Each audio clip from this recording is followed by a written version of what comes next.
Bonjour, aujourd'hui j'aimerais vous lire le psaume chapitre 133 qui déclare « Voici qu'il est bon, qu'il est agréable pour des frères d'habiter unis ensemble. C'est comme l'huile la meilleure qui est répandue sur la tête, descend sur la barbe d'Aaron, qui descend sur le bord de ses vêtements.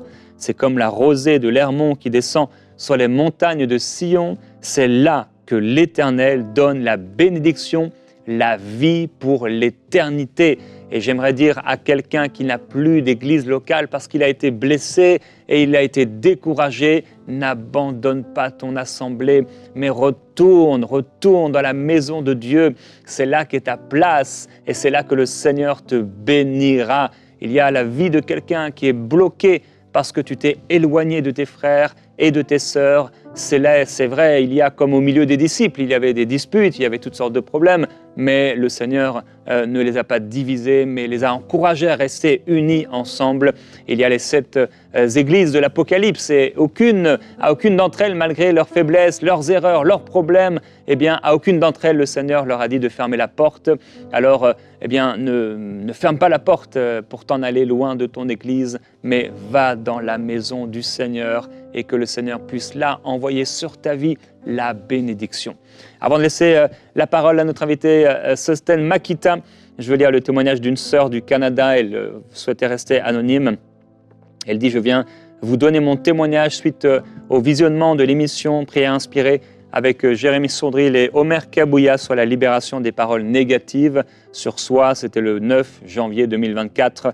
J'ai été béni et encouragé car je vivais cela. Je me disais tout le temps que je suis un échec de la vie et que ma vie ne valait rien suite à des expériences d'échec dans certains domaines de ma vie. Je me disais que la solution serait de mourir. Et ainsi, je demandais à Dieu de m'enlever la vie car je souffrais intérieurement. » Il y a ce genre de prière qui est faite parfois au milieu de la souffrance. Votre émission m'a redonné goût à la vie. Et quand vous avez prié, je priais avec vous et je demandais pardon à Dieu pour mes paroles négatives de tous les jours. Je ne vous remercierai jamais assez pour toutes les émissions que vous produisez et qui me redonnent l'espoir chaque fois que je suis abattu. Que Dieu bénisse toute l'équipe de MCI TV. Grâce à vous, je sais qu'il y a de l'espoir et un bon futur pour ma vie. Oui, ma sœur, tu ne t'es pas trompée. Le Seigneur a promis pour toi, il a promis et il a pour toi des projets de paix et d'espérance pour te donner un avenir, oui, rempli de cette espérance. Et quel que soit ce que le diable a pu mettre, les entraves, les difficultés, le Seigneur aujourd'hui est là pour relever ta tête par l'Esprit et il le fera encore parce qu'il est fidèle et il est bon. Et au milieu des diverses calamités, épreuves, tentations de la vie, difficultés de la vie, le Seigneur est là pour nous relever. Il est avec toi. Le Seigneur dit, ne t'ai-je pas dit que je suis avec toi? Ne t'ai-je pas dit que si tu crois, tu verras la gloire de Dieu? Sois encouragé aujourd'hui dans le nom du Seigneur à l'écoute de la parole de Dieu. Sosten, je te laisse la parole. Avec ta belle chemise, Sosten. Très belle chemise.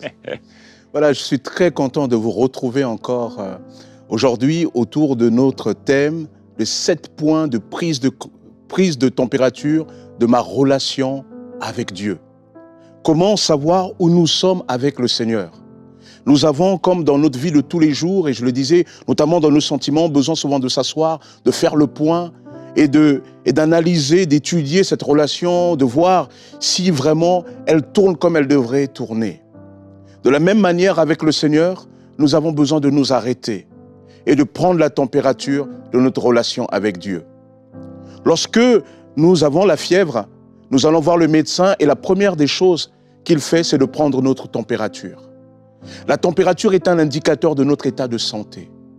Il y a plusieurs points dans notre corps où on peut prendre notre température. De la même manière, il y a plusieurs points dans notre vie spirituelle où nous pouvons prendre la température de notre relation avec Dieu.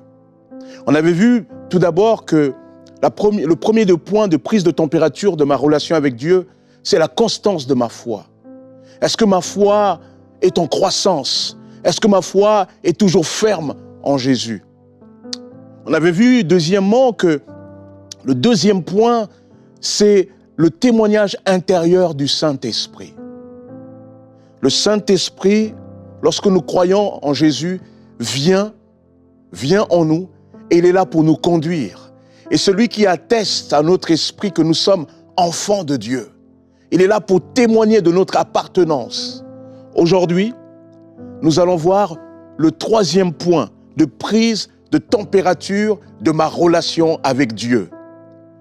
C'est l'impact positif de ma vie et de mon service sur les autres.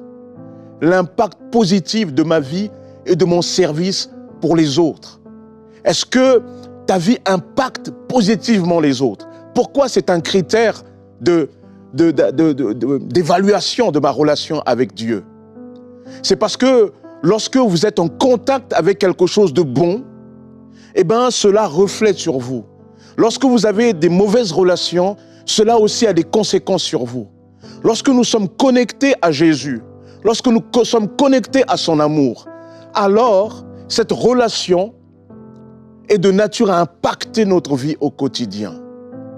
Il ne suffit pas simplement de croire, mais de laisser réellement la vie de Jésus couler en nous pour que cette vie impacte notre environnement. Quel est l'impact de ta vie sur les autres? Quel est l'impact de ton service pour les autres? Certains chrétiens sont souvent négatifs. Ils ne réussissent qu'à décourager les autres, parfois à rabaisser. C'est triste. Et souvent même à porter préjudice à la foi des autres, à provoquer des controverses, des divisions. Mais d'un autre côté, il y a ceux dont la moindre conversation, la moindre prière est une source d'encouragement et d'édification. Vous savez, et nous avons tous parfois dans notre parcours des personnes qui, à leur contact, on repartait rassurés, on repartait fortifiés, on repartait encouragés. Et on ne savait pas toujours, on ne retenait pas toujours tout ce qu'ils avaient dit, mais leur attitude et de la manière qu'ils le disaient nous faisait comprendre que Dieu était là. Et ça, c'était un indicateur que ces personnes étaient des hommes et des femmes connectés en Jésus-Christ. Jésus a dit, vous les reconnaîtrez à leurs fruits. On peut croire dans son cœur, mais notre vie chrétienne doit produire du fruit. Et du fruit dans notre relation avec les autres. Ouvrons ensemble la parole de Dieu. Dans Nombre chapitre 13, verset 17, il nous est dit, Moïse les envoya pour explorer le pays de Canaan. Il leur dit, montez ici par le Négueb, puis vous montrez sur la montagne. Plus loin, verset 31. Mais les hommes qui étaient montés avec lui dirent, nous ne pouvons pas monter pour combattre ce peuple, car il est plus fort que nous. Ils décrièrent devant les fils d'Israël le pays qu'ils avaient exploré. Ils dirent, le pays que nous avons parcouru pour l'explorer est un pays qui dévore ses habitants. Tout le peuple que nous y avons vu se compose d'hommes d'une haute taille. Nous avons vu là les géants, fils d'Anak, de la race des géants. Nous étions à nos yeux comme des sauterelles. Et c'est ce que nous étions aussi à leurs yeux. Waouh! Plus loin, dans le chapitre 14, il nous est dit, toute la communauté éleva la voix et poussa des cris, et le peuple pleura pendant cette nuit. Verset 4, ils se dirent l'un à l'autre, donnons-nous un chef et retournons en Égypte. Moïse et Aaron tombèrent face contre terre, devant toute l'assemblée de la communauté des Israélites. Et parmi ceux qui avaient exploré le pays, Josué, fils de Nun, et Caleb, fils de Yéphouné, déchirèrent leurs vêtements et parlèrent ainsi à toute la communauté des Israélites. Le pays que nous avons parcouru pour l'explorer est un pays très très bon. Si l'Éternel nous est favorable, il nous fera entrer dans ce pays et nous le donnera. C'est un pays découlant de lait et de miel. Seulement, ne soyez pas rebelles contre l'Éternel et ne craignez pas les gens de ce pays, car ils nous serviront de pâture. Ils n'ont plus d'ombrage pour les couvrir. L'Éternel est avec nous, ne les craignez pas. Une histoire surprenante. Le peuple d'Israël a vécu dans l'esclavage pas loin de 400 ans. Ils ont crié vers Dieu. Dieu a envoyé un libérateur, Moïse. Moïse est venu et il a parlé à Pharaon. Pharaon a résisté. Dieu a déployé sa puissance, les 10 plaies d'Égypte. À tel point, cette puissance était si lourde que Pharaon a libéré le peuple d'Israël. Et le peuple d'Israël est sorti de l'Égypte avec les trésors des Égyptiens. Donc avec gloire. Lorsque Pharaon est venu à retourner sa veste et voulait à nouveau les détruire, alors Dieu les a fait passer au travers de la mer Rouge, qu'il a coupé en deux. Ils sont passés au milieu. Des miracles extraordinaires. Dieu leur avait promis un pays. Et ils arrivent au pied de ce pays. Et là, Moïse envoie 12 princes qui représentent les différentes tribus d'Israël, les 12 tribus d'Israël. Et leur dit, voilà, Dieu nous a donné ce pays, allez l'explorer et faites-nous un rapport. Ils allèrent explorer le pays pendant des jours et ils ramenèrent même des fruits de ce pays pour montrer à quel point ce pays était bon. Israël était qualifié comme de pays coulant de lait et de miel. C'était très bon. Mais curieusement, dans ce passage, nous sommes à un épisode où le peuple d'Israël veut retourner en Égypte. Ils veulent se choisir un nouveau chef. Ils ne veulent plus de Moïse. Ils veulent retourner là où ils étaient dans l'esclavage. Ils sont tellement dans la crise qu'ils sont amenés à se dire, mais finalement, l'Égypte, c'était pas si mal. C'était incroyable. Et cela pourquoi? Parce qu'il nous est dit que lorsque les 12 princes sont allés et qu'ils sont revenus, 10 ont fait un rapport négatif. C'était des dirigeants, c'était des leaders. C'était des gens qui devaient galvaniser le peuple. Au contraire, au lieu de le faire, ils viennent et disent, écoutez, le pays, il est bon. Oui, il coule de lait et de miel. Oui, regardez même les grappes de raisin que nous apportons. Vraiment, c'est un pays comme on nous l'avait raconté. Mais il y a un hic. Il y a un hic. Là-bas, c'est un pays de géants. Nous étions à leurs yeux comme des sauterelles. Nous étions rien pour eux. Ils sont tellement grands que nous ne pouvons pas prendre ce pays. Alors vous imaginez tout un peuple qui a fui l'Égypte avec une possibilité de non-retour. Ils sont là à l'entrée du pays promis, ils ne peuvent pas y entrer. Alors le peuple est complètement déprimé. Ils sont même révoltés, ils sont même fâchés, ils sont en colère, frustrés. Tout cela parce que ces personnes ont dit, on ne peut pas rentrer dans ce pays-là. Ces 10 princes-là, au lieu d'être des moteurs de ceux qui ont courage, eh bien leur fonction, ils l'ont utilisée pour décourager le peuple. Quel est l'impact? Quel est l'impact de ta vie? Quel est l'impact de ton service par rapport à ceux qui t'entourent? Mais heureusement, il y avait dans ces 12 princes 2 personnes qui, parce que c'était des hommes de foi, c'était des hommes de prière, connectés avec Dieu, vont prendre la parole, Josué et Caleb. Ils vont dire, oui, c'est vrai, le pays est difficile, mais ce n'est pas grave.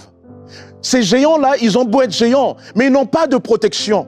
Nous, nous sommes peut-être petits, mais Dieu est avec nous. Parce que Dieu nous a été favorable en nous faisant sortir d'Égypte. Alors ce même Dieu-là, il va nous faire rentrer dans ce pays promis. Quels que soient les géants, ils ne tiendront pas parce que Dieu est avec nous. L'impact de nos paroles, l'impact de nos vies. Lorsque tu es connecté à Jésus, alors ton vocabulaire, ton attitude change. Et ton vocabulaire, ton attitude est source d'encouragement pour les gens autour de toi. Si tu es tout le temps négatif, tu dois te poser la question, où est-ce que j'en suis dans ma relation avec Dieu? Il m'a dit une fois quelque chose, c'était dans une certaine église, apparemment c'est une histoire vraie.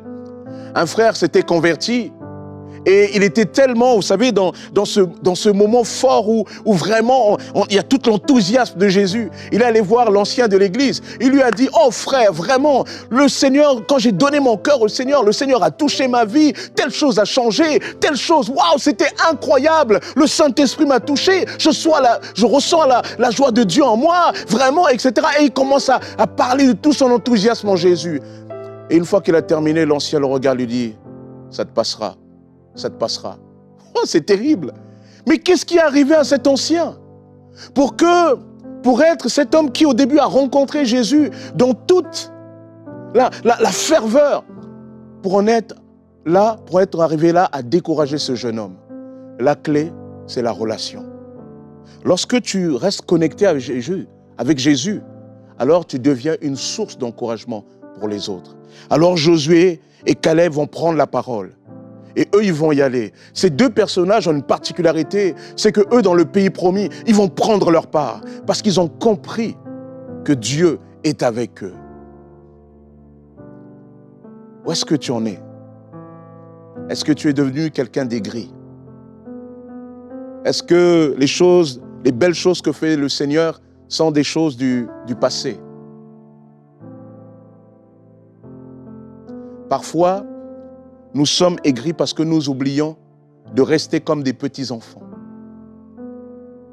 Parfois, notre vie est trop tenue en otage par le regard d'adulte, où on analyse tout, où on calcule tout. Il y a un moment donné, il faut rester comme un petit enfant. Josué et Caleb ont décidé d'avoir cette attitude. On dit, mais Seigneur, ouais, ok, il y a des géants, mais c'est pas grave. Eux, ils n'ont pas regardé les géants. Eux, ils ont regardé le pays promis. Eux, ils ont regardé la promesse. Pourquoi? Parce qu'ils étaient connectés avec Dieu. Parce qu'ils veillaient dans leur relation avec le Seigneur. Si tu veux savoir où tu en es, regarde ton discours. Regarde ton langage. Est-ce qu'il n'est pas un peu trop négatif? Et si tu te reconnais dans ce que tu dis, alors tu as besoin de dire, Seigneur, je reviens à nouveau avec toi. Je reviens à nouveau avec toi pour donner des paroles d'encouragement. Je reviens à nouveau avec toi pour impacter mon environnement. Je reviens à nouveau avec toi parce que, Seigneur, toi seul peux réellement faire les choses que je ne peux pas faire. Oh! Où est-ce que tu en es avec le Seigneur? Dieu veut changer ton discours. Mais pour changer ton discours, il faut que tu reviennes à la relation. Lorsque nous sommes plongés dans la relation avec le Seigneur, lorsque nous sommes immergés dans la joie de l'Esprit, dans la paix de l'Esprit, alors nous pouvons réellement impacter les autres à notre tour. Quel est l'impact de ton ministère, de ton service sur les autres? Peut-être même aussi dans ton église. Est-ce que tu as pris le temps de mesurer l'impact de ton service, de ton ministère sur les autres? Dieu ne t'a pas juste sauvé pour que tu fasses quelques actions ici, là. Dieu t'a sauvé pour que dans ton service aussi, tu puisses pleinement incarner ce que notre Dieu est. Un Dieu de grâce, un Dieu de paix, un Dieu d'encouragement. Que le Seigneur te bénisse, que le Seigneur te fortifie. Seigneur, où est-ce que j'en suis? Eh bien, un indicateur, mon discours, mes paroles, comme ici. Change ton langage. Dans 1 Corinthiens, chapitre 2, il nous est parlé de ce que l'œil n'a pas vu, l'oreille n'a pas entendu et qui n'est pas monté dans le cœur de l'homme. Ces choses extraordinaires, il est dit ces choses extraordinaires, pour rentrer dedans, nous en parlons avec un discours spirituel. Il faut qu'il y ait maintenant en toi un discours spirituel. Il faut que tu laisses le Seigneur travailler en toi. Parce qu'il y a des fois, nous avons du mal à impacter les autres parce que nous ne laissons pas le Seigneur nous impacter premièrement. Laisse le Seigneur t'impacter. Que Dieu te bénisse. Je sens qu'il y a clairement une personne qui est un peu comme Marthe. Tu t'inquiètes et tu t'agites pour peu de choses. Et en fait, tu es souvent de mauvaise humeur et pour des petites choses. C'est pas forcément que tu pinailles, mais c'est des petites choses, en fait, t'enlèvent ta joie et tu te le fais voler. Tu te laisses voler. Ça ne doit plus se passer. Ne te laisse plus voler. Ne te laisse plus voler. C'est spirituel, en fait. Alléluia. C'est fait pour t'empêcher d'avancer dans ta relation avec Dieu Alléluia. et de pouvoir produire du fruit, d'avoir cet impact positif et d'être toi-même heureux, heureuse et béni. Alléluia. Seigneur, nous te remercions parce que Oh, béni sois-tu. tu nous as appelés à avoir un impact positif Amen. dans notre vie, dans notre service. Alléluia. Et non seulement tu nous as appelés, mais tu nous as donné ta grâce et ton esprit. Amen. Jésus. Nous ne sommes pas seuls. Tu ne Alléluia. nous as pas abandonnés. Amen. Tu es avec nous, Seigneur. Amen. Et nous refusons de nous apitoyer sur nous-mêmes. Oh oui, Seigneur. Nous refusons d'être de ceux qui divisent, de ceux qui inquiètent les autres, de ceux qui parlent dans le naturel Nous refusons d'être ces personnes qui disent tout simplement tout ce que leur âme pense et Béni sois-tu. tout ce qu'ils voient et qui se nourrissent des nouvelles de cette vie, des journaux, etc. Béni. Seigneur, touche quelqu'un aujourd'hui. Il y a quelqu'un, le Seigneur veut changer ton langage, veut changer tes pensées. En fait, tu ne réalises pas, vraiment, tu ne réalises pas, mais tu te nourris des nouvelles, tu te nourris des actualités. Tu ne réalises pas que ce petit journal télévisé que tu regardes tous les jours, ce que tu lis tous les jours, c'est en train de te nourrir. Ça nourrit ton âme, et ça nourrit ton âme, et ça nourrit ton âme. Et en fait, ça amène constamment des pensées d'inquiétude, des pensées par rapport à la maladie, des pensées de peur par rapport à tes enfants. Et tu parles cela, souvent tu parles. Et en fait, si tu pouvais, et je prie que Dieu te montre, et c'est ma prière, que le Seigneur puisse t'ouvrir les yeux pour que tu puisses entendre ce que tu dis. Parce qu'il y a beaucoup de tes paroles qui sont des paroles négatives. Tu penses avoir la foi, tu penses être dans la foi, tu en es même convaincu. Mais le problème, c'est qu'il y a beaucoup de choses négatives qui viennent de sources en toi, de peur et de crainte. Et dépose-les aujourd'hui au pied du Seigneur, afin de pouvoir demain briller sur les autres, impacter positivement les autres. Parce qu'aujourd'hui, tu dois l'accepter pour changer. Accepte-le pour changer. L'impact que tu as sur les autres est souvent négatif. L'atmosphère que tu dégages quand tu entres quelque part, quand tu parles à quelqu'un, est souvent négatif. Alors simplement corrige-toi dans l'amour du Seigneur et commence à prier maintenant pour que ces choses changent. Amen. Oh, béni sois-tu, Père. Alléluia. Oh, Seigneur Jésus. Seigneur, je te bénis, Père éternel. Seigneur, toi, tu es là et tu nous laisses cette parole. Cette parole est une parole de transformation. Et Seigneur, nous te bénissons de nous avoir donné l'Église, des frères et sœurs, au milieu desquels, Père éternel, nous sommes impactés positivement. Seigneur, nous voulons être de ceux qui influencent positivement les Amen. autres. Oui. Seigneur, il y a assez de drames, il y a assez de choses négatives sur cette terre, Père. Seigneur, nous proclamons ta lumière dans notre environnement. Nous proclamons, Père éternel, Seigneur, ta libération. Nous proclamons ta victoire. Nous proclamons ta joie. Nous proclamons, Seigneur, la liberté de l'esprit. Ô Père, Seigneur, nous voulons être citoyens d'un autre royaume, aussi dans notre langage. Seigneur, permets-nous d'impacter Amen. notre environnement réellement. Que ça soit, Seigneur, en pleine lumière, que ça soit dans les coulisses de nos vies, avec des relations plus resserrées. Père, que nous puissions impacter réellement. Ô Seigneur, que ton nom soit béni. Père, permets à tes enfants de choisir ce qui les nourrit, qu'ils puissent se nourrir, Seigneur, de ta parole, qu'ils puissent se nourrir, Seigneur, des témoignages comme il a été donné. Seigneur, ces choses, Père éternel, qui nous montrent combien tu es un Dieu bon, afin que, Seigneur, leur être intérieur puisse être comme renouvelé en toi, Seigneur. pour apporter quelque chose du royaume, la bonne nouvelle, Seigneur, le bon temps du royaume. Seigneur, que ton nom soit béni. Alléluia, Jésus. Oh, nous te bénissons, Père éternel. Alléluia. Alléluia, Jésus. Et le Seigneur dit, parce que mon serviteur Caleb a été animé d'un autre esprit.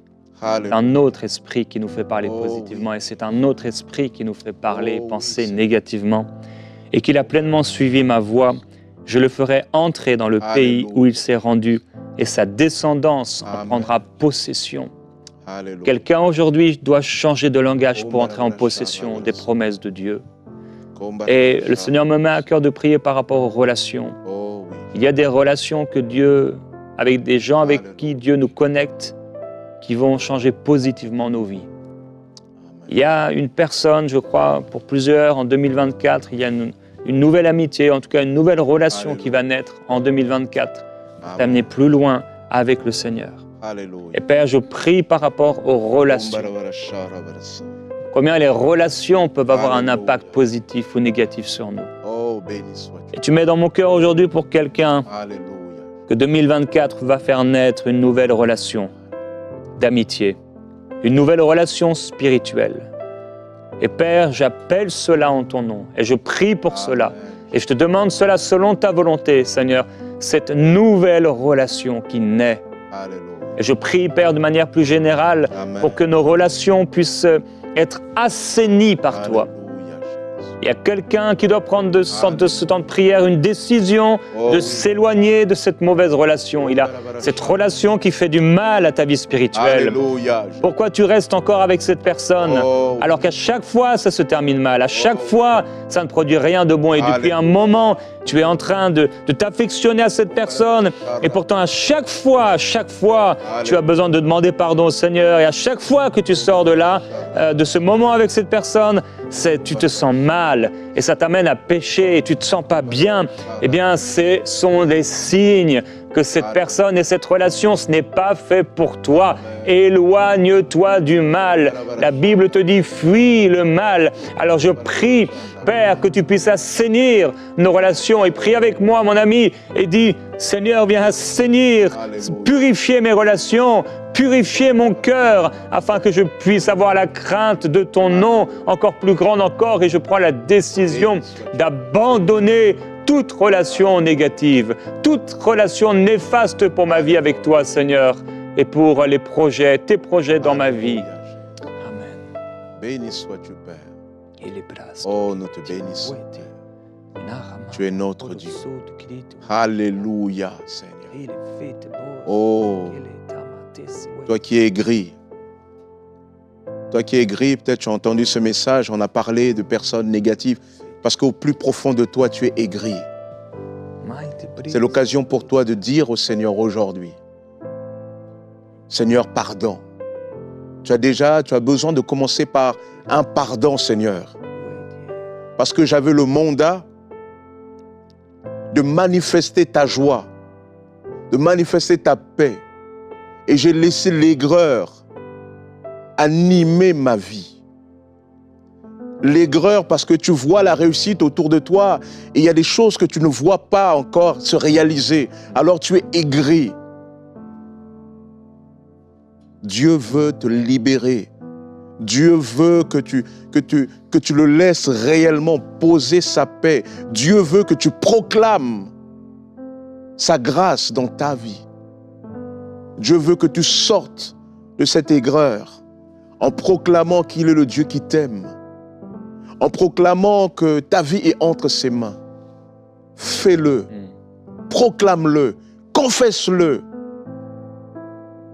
et reviens au Seigneur. Amen, Jésus. Amen. J'ai cette image d'un scientifique, vous savez, ils ont des espèces de tubes en verre dans lesquels ils peuvent faire des tests. Donc ils mettent une petite goutte et voir si voilà, ça crée quelque chose de chimique.